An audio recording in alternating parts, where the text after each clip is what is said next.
मानिसले कति वर्षको उमेरसम्म गरेको पाप कर्मको फल भोग्नु पर्दैन? शास्त्रमा के बताइएको छ? रामायण, महाभारत, वेद, पुराणमा यसबारेमा केही त बताइएको होला नि। हामीले हाम्रो जीवनकालमा कति वर्षसम्म गरेको पाप कर्मको फल भोग्नु पर्दैन र कति वर्षपछि गरेको पाप कर्मको फल भोग्नु पर्दछ? त प्रिय भक्त भागवत, महाभारतमा स्पष्ट रूपले बताइएको छ र साथसाथै मनु संहिता लगायतका शास्त्रहरूमा पनि बताइएको छ कि मनुष्यले यति यति वर्षसम्म गरेको पाप कर्मको फल भोग्नु पर्दैन। त यस प्रसङ्गमा एउटा सुन्दर कथा यहाँहरूलाई म सुनाउन चाहन्छु। भागवतमा पनि यो कथाको वर्णन आउँदछ, तर महाभारतमा यो कथाको अलि विशद वर्णन गरिएको छ।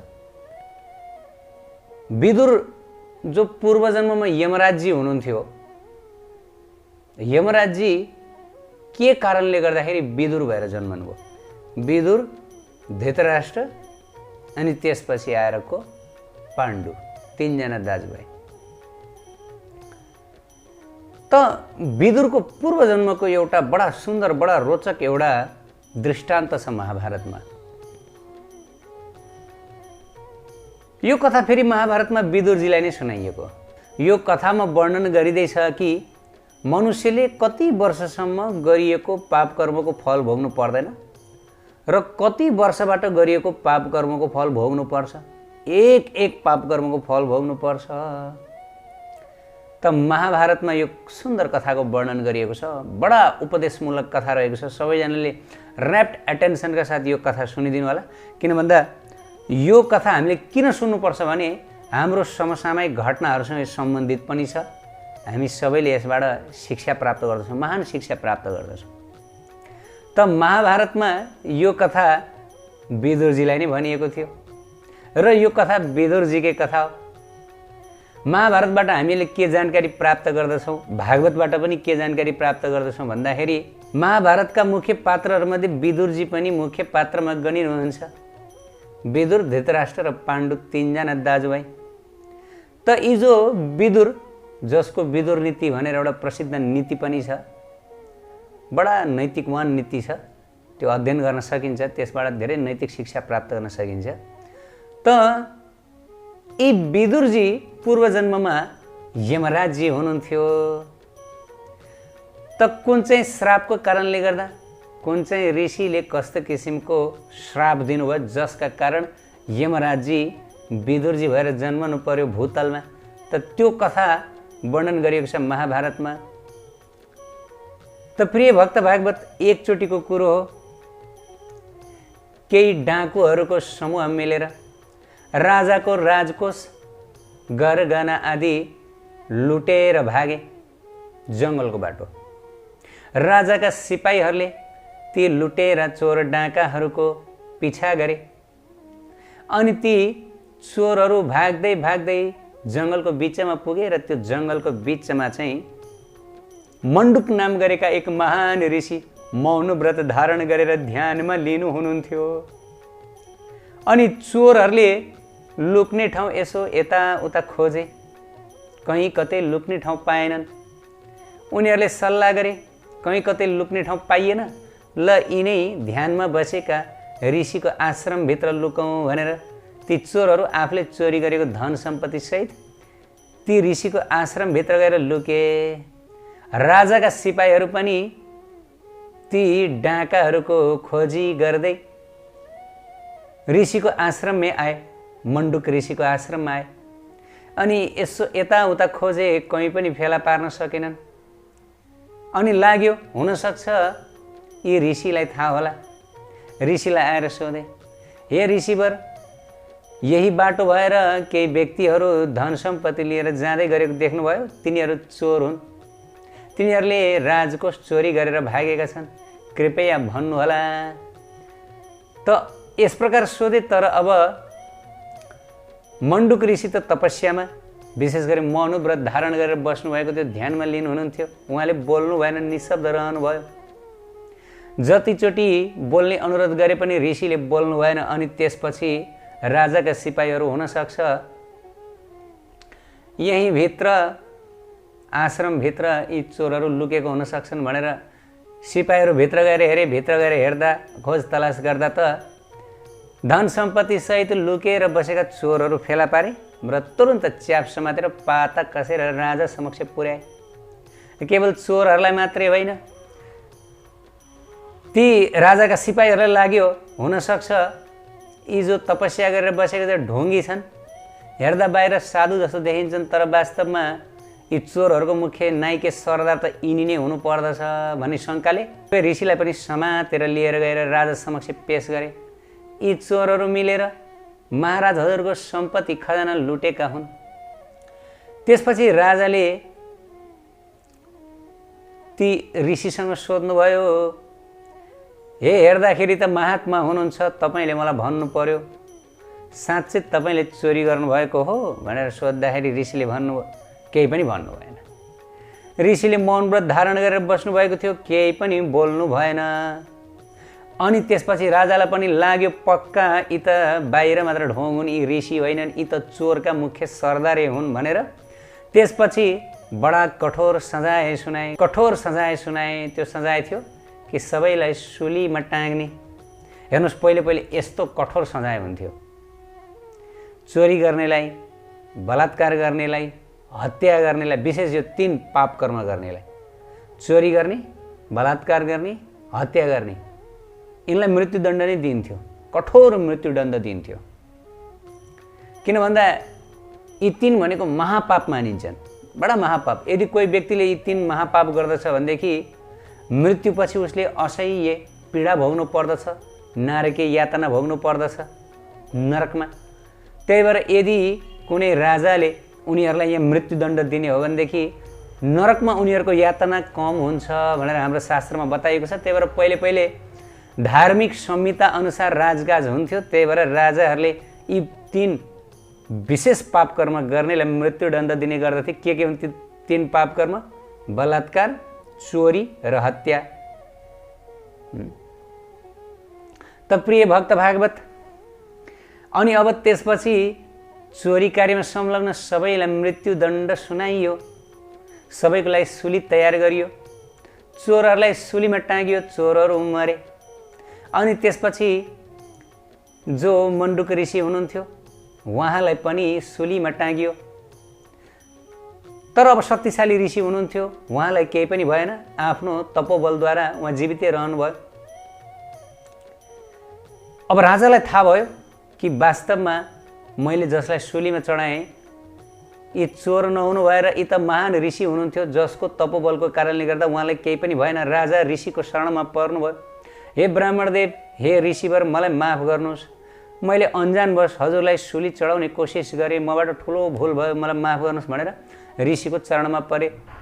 ऋषिले राजालाई केही पनि गर्नु भएन, श्राप केही पनि दिनु भएन। उहाँ मौन व्रतमा हुनुहुन्थ्यो, केही पनि भन्नु भएन। त्यसपछि ऋषि सिधै यमलोक जानुभयो आफ्नो योग बलले। पहिले पहिले ऋषिहरू जहाँ पनि जान सक्नुहुन्थ्यो योग शक्तिले। योगका 8 सिद्धिहरू ऋषिहरूले प्राप्त गर्नुहुन्थ्यो, अणिमा, लघिमा आदि सिद्धिहरू। त ऋषि आफ्नो योग बलद्वारा यमलोकमा जानुभयो। अनि यमलोकमा यमराजजीलाई भेट्नुभयो। अनि यमराजजीलाई ऋषिले सोध्नुभयो, हे यमराजजी, म तपाईँसँग एउटा प्रश्न गर्न चाहन्छु। महान ऋषि यमलोकमा आउनुभयो, नमस्कार गर्नुभयो यमराजजीले। हजुर ऋषिवर, हजुरको प्रश्न गर्नुहोला। त्यसपछि माण्डव ऋषि मण्डुक ऋषिले भन्नुभयो, हे यमराजजी, मैले कुन चाहिँ त्यस्तो पाप कर्म गरेँ जसको कारणले गर्दाखेरि म सुलीमा चढ्नु पर्यो? मैले मेरो जीवनमा कुनै पनि त्यस्तो पाप कर्म गरेको देखिनँ।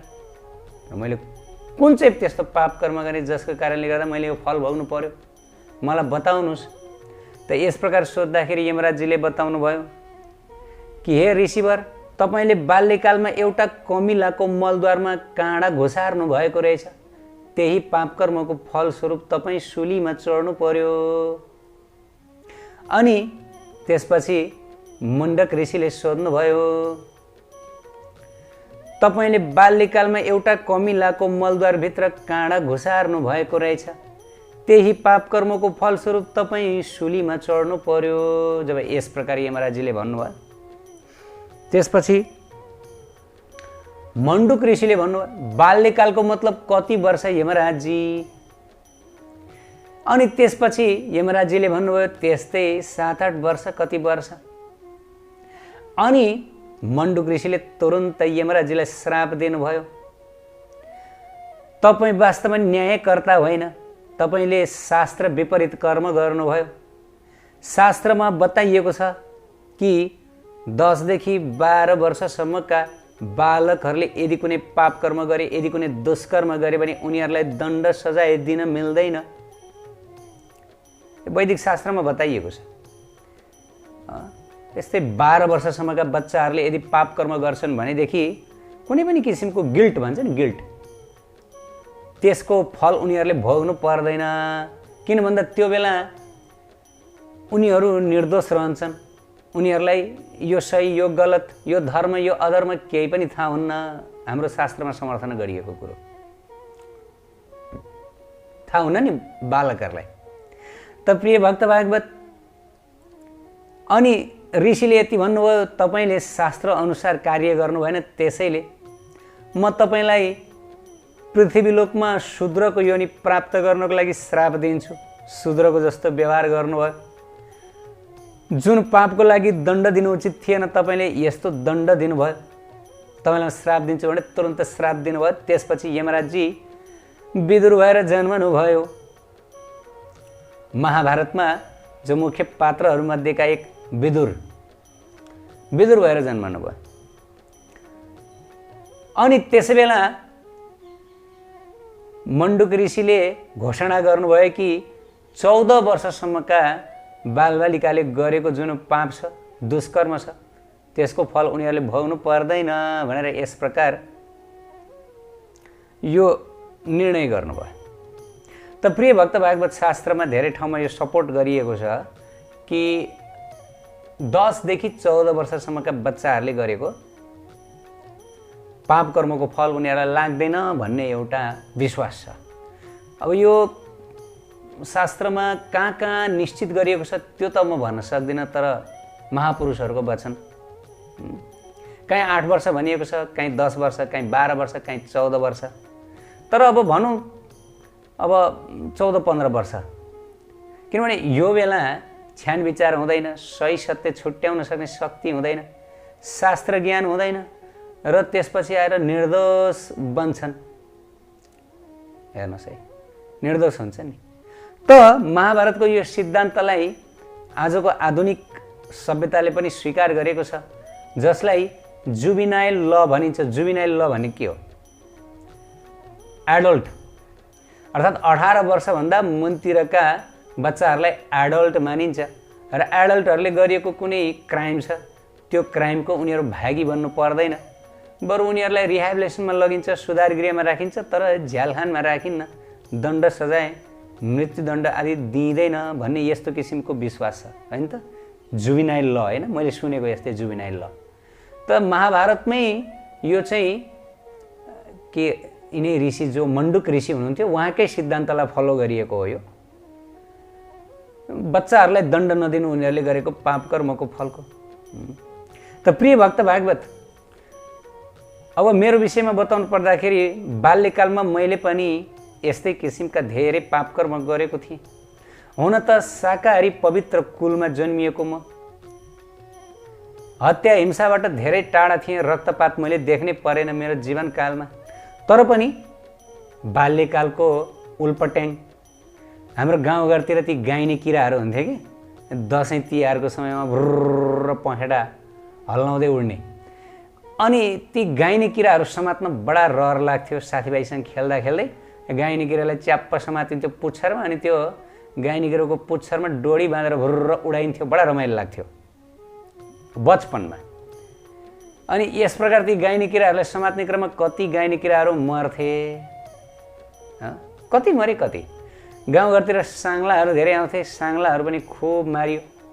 हेर्नुहोस् है, कहिले कुनै किरा, कहिले कुनै भ्याकुता, यस प्रकार बाल्यकालको उल्पट्याङ ख्याल ख्यालमा कति मारियो। त जब म यस भक्ति मार्गमा आएँ, त्यसपछि जब मैले यो सुने कि हामीले गरेको हरेक पाप कर्मको फल हामीले भोग्नु पर्छ। एकजना ऋषि जसले कमिलाको मलद्वारभित्र काँडा घुसारेर त उनलाई सुलीमा चढाइनु पर्यो भनेदेखि ओहो, मलाई एकदम डाहा छटपट्टि हुन थाल्यो। मैले त जीवनमा त्यत्रा किराहरूलाई मारेको छु। हेर त मैले कति गाइने किरा, कति साङ्लाहरू, कतिलाई मारेँ मैले भने मलाई बडा गिल्ट भयो, मलाई बडा पश्चाताप भयो। तर पछि यसो सुने महापुरुषहरूको मुखारबिन्दबाट कि 12-14 वर्षसम्म यदि त्यस्तो किसिमको पाप कर्म भएको भए डराउनु पर्दैन। अब जीवनमा कदापि कदापि यस्तो किसिमको पाप कर्म नगर्ने गरी सङ्कल्प गर्नु, पाप कर्मको फल भोग्नु पर्दैन। 12-14 वर्षसम्म गरिएको त मन शान्त भयो, ढुक्क भयो। ओहो, हे राजा रानी, मलाई बचाउनु भयो, हजुरले मलाई बचाउनु भयो। किन मबाट त्यस्तो त्यस्तो पाप कर्म बच्चे बेलामा भएको रहेछ। त प्रिय भक्त भागवत, यस्ता घटनाहरू थुप्रो छन्। भीष्म पितामह जसले पूर्वजन्म 100 जन्म अगाडि एउटा गिरगिटलाई घोडामा चढेर जाँदै हुनुहुन्थ्यो। बाटोमा एउटा गिरगिट घोडाले देख्यो, घोडा अगाडि बढेन। ल, यो गिरगिटले घोडालाई अगाडि बढ्न दिएन भने त्यो गिरगिटलाई धनुषले यसो अड्याएर धनुषमा लिएर चाहिँ त्यसपछि काँडाको झालमा फालिदिनु भयो। काँडाले जिउ रोपियो। त्यति नै अर्जुनको बाणको तीर रोपिएर मर्नु पर्यो।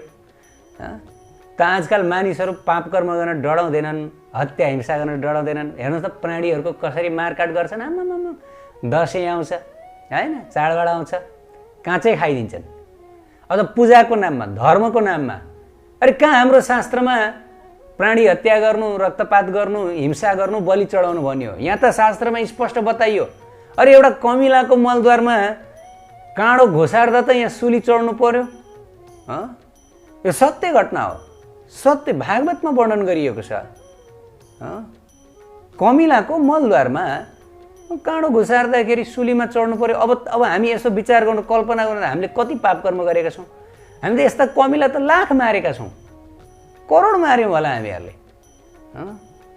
हामीले कति भगवानका निर्दोष सन्तानहरू, जीवहरू, प्राणीहरूको हत्या गऱ्यौँ।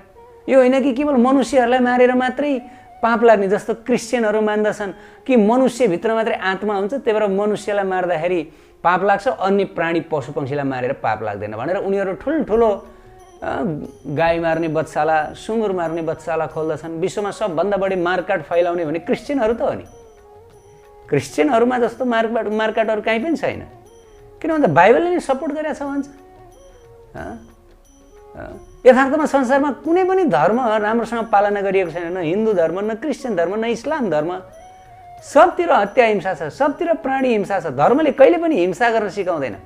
चैतन्य महाप्रभुको धर्म मात्रै सच्चा धर्म हो। चैतन्य महाप्रभुले के भन्नुभयो? नामे रुचि, जीवदया, वैष्णव सेवा। धर्मका 3 सिद्धान्त दिनुभयो। नामे रुचि, भगवानको नाममा रुचि हुनुपर्छ, भगवत भक्तिमा रुचि हुनुपर्छ। जीवदया, अन्य जीवहरूप्रति पनि दया, र आफूभित्र रहेको जीवात्मा प्रति पनि दया। अरू जीवलाई जो व्यक्तिले दया गर्दैन उसले आफ्नो जीवलाई पनि दया गरेको हुँदैन। किन उसको जीव अब कर्म जालमा फस्दछ, उसको भित्र रहेको आत्माले दुःख पाउँदछ। अब नरक यातना भोग्नुपर्छ, अनेक किसिमका दुःख कष्ट। अन्य जीवहरूमाथि दया गर्नु भनेको आफैमाथि दया गर्नु हो। त चैतन्य महाप्रभुको सिद्धान्त महान सिद्धान्त हो, धार्मिक सिद्धान्त। धर्म भन्नेहरू आजकल मारकाट गर्न सिकाउँछन्। मारकाट गर, रक्तपात गर, त यो पनि धर्म हो। दिस नट धर्म, this is not religion. Religion means तिमीले जे गर्यो त्यसको फल भोग्छौ। एउटा कमिला पनि मार्ने हामीलाई अधिकार छैन। यहाँ खसी, बोका, कुखुरा, गाई मार्ने, यो त धेरै माथिको कुरो। कमिला मार्ने पनि अधिकार छैन हामीहरूलाई। एउटा कमिला, हाम्रो भक्तहरू कमिलाको यदि बाटोमा हिँड्दा हिँड्दै कमिलालाई कुल्चिनु भयो भने पनि भक्तहरू पश्चाताप गर्नुहुन्छ। हे राधा रानी, हे राधा रानी, बचाउनुहोस्, बचाउनुहोस्, पाप भयो, बचाउनुहोस्, बचाउनुहोस्। संसार कर्म भोग्ने ठाउँ हो, जे गर्यो त्यही भोग्छौँ। त कति घटनाहरू छन्, कति घटना छन्। एउटा कमिला मारेको शुद्ध त्यसको फल भोग्नु परेको। त्यसैले त गीतामा भगवान बताउनुहुन्छ, के बताउनुहुन्छ? एकमात्र भगवानको भक्तिमय सेवाको शरण परौँ। सर्वधर्मन परित्याज्य मामेकं शरणं व्रज अहम तत्सर्व पापे विमोक्षयिष्यामि मा शुच। सम्पूर्ण धर्महरू छोडेर एकमात्र यो प्रेम धर्ममा हो, राधा कृष्णको धर्ममा हो। कुनै पनि धर्मले यहाँ हामीहरूलाई वास्तवमा सत्मार्ग सत्कर्म सिकाएका छैन। सत्कर्म भनेको त के हो? वैष्णव सेवा, जीवदया, नामरुचि। भगवानमा जसले प्रेम गर्दछ, भगवानलाई प्रेम गर्दछ, भगवानका सन्तानहरूलाई पनि प्रेम गर्दछ। जीवदया, वैष्णव सेवा। जगतका जति पनि प्राणीहरू छन् यी सबै भगवानका अंश हुन्, भगवत अंश, मामै वांश जीवलोके। त उनीहरूलाई दुःख दिने हाम्रो अधिकार छैन। त्यो अन्ततको त भगवानलाई नै दुःख दिएको। तन मन वचन कुनै पनि तरिकाले दुःख दिन मिल्दैन, न त त्यसको फल हामीहरूले भोग्छौँ। त मानव जीवन यी सम्पूर्ण आफूद्वारा भएका पाप कर्मको एकदम प्रायश्चित गर्ने, भक्ति गर्ने। के गरी हुन्छ? जिउँदो छँदै यी सबैलाई खरानी बनाउनु पर्छ, यी पाप कर्मका फलहरूलाई। भोलि मृत्यु भइसकेपछि त सिद्धियो, एक एक पाप कर्मको फल भोग्नलाई जानुपर्छ र केही कुरासँग त्यो सामर्थ्य छैन हाम्रो सम्पूर्ण पापलाई नष्ट गर्ने। त्यो के हो? हरे कृष्ण कृष्ण कृष्ण हरे हरे, हरे राम राम राम हरे हरे। निरन्तर हरे कृष्ण महामन्त्रको जप गर्ने, कीर्तन गर्ने, राधा रानीको शरणमा पर्ने, राधा कृष्णको दिव्य सेवामा लाग्ने। यसैबाट हाम्रो सम्पूर्ण कल्याण हुन्छ। र आइन्दा अब पाप नगर्ने, गिल्ट गर्ने पहिला गरेको पाप कर्मको। ठिक छ, 14-15 वर्षभन्दा माथि पनि जब हाम्रो दिमाग स्पष्ट थियो, हामीले पाप कर्म गऱ्यौँ होला, धेरै पाप कर्म गऱ्यौँ जान अनजानमा। ठिक छ, अब माफ मागौँ। अब नगरौँ, बन्द। पश्चाताप गरौँ। भगवानले क्षमा गर्नुहुन्छ, निश्चित क्षमा। सबै पापबाट म मुक्त गरिदिन्छु त भन्नुभएको छ। तर पनि मूर्ख व्यक्तिहरू होइन, किन जाने? राधा कृष्णको शरणमा किन पर्ने? पाप कर्म गर्ने जीवनमा। अनि भन्न चाहिँ फेरि सबैजना भन्छन्, फलानु पापी तिलानु पापी, म त धर्मात्मा। प्राय सबैको यस्तै विचार हुन्छ होइन? म चाहिँ धर्मात्मा। अरे तिमी धर्मात्मा होइनौ, तिमी झन् पापात्मा हो। जसले आफूलाई म धर्मात्मा हुँ भनेर भन्दछ ऊ त झन् पापात्मा हो। वास्तवमा जो सच्चा धर्मात्मा हो उहाँले कहिले पनि आफूलाई धर्मात्मा भन्नुहुन्न। ओहो ममा त यति पाप छ भनेपछि त मैले अझ मैले नाम जप गर्नुपर्छ, अझ म त सत्कर्ममा लाग्नुपर्छ, मैले भगवत भक्ति गर्नुपर्छ भनेर उहाँले सोच्नुहुन्छ। जो पापी व्यक्ति छ उसले कहिले पनि सोच्दैन मैले किन प्रायश्चित गर्नु पर्यो, मैले के पाप गरेको छु र मैले प्रायश्चित किन? अरे तिमीले चाहिँ सबभन्दा बढी प्रायश्चित गर्नुपर्छ भाइ, तिमीले चाहिँ सबभन्दा बढी प्रायश्चित गर्नुपर्छ, शास्त्रको मत हो। किनभने संसारमा जन्मिने जति सबले पाप कर्म गरेका हुन्छन्, हिँड्दै पाप कर्म हुन्छ, कति प्राणीहरूको हत्या हुन्छ, खेती गर्दा गर्दै पाप कर्म हुन्छ, संसारमा जे गरे पनि पाप हुन्छ। अब कसैले प्रश्न गर्ला त्यसो भए यस्तो किन पापले भरिएको संसारमा हामीलाई राखियो? अरे हामीलाई राखियो होइन, हामी आफै आयौँ। जेलभित्र रहेको कैदीले म किन जेलमा आएँ, ममाथि अन्याय भयो भन्न मिल्छ? होइन, तिमीले त्यस्तो कर्म गर्यो जस कारण आउनु पर्यो। भगवान भन्दै हुनुहुन्छ ल फुत्क त त्यसो भए मैले तिमीलाई फुत्कने उपाय दिएँ, मेरो भक्ति गर, मेरो नाम जप गर, आऊ ल मेरो सत्सङ्ग गर। कृष्णले त क्लियर बताउनु भयो। तर मानिस भन्छ नै किन जाने राधा कृष्णको शरणमा, किन जाने, केलाई जाने? ल वाट टु डु? भिरमा जाने गोरुलाई हरे कृष्ण हरे राम भन्न सकिन्छ? काँध थाप्न सकिन्न। संसारको हालत त्यस्तै छ। याद राखौँ, हामीबाट जे दुष्कर्म भएको छ त्यो नभोगिकन सुखै छैन।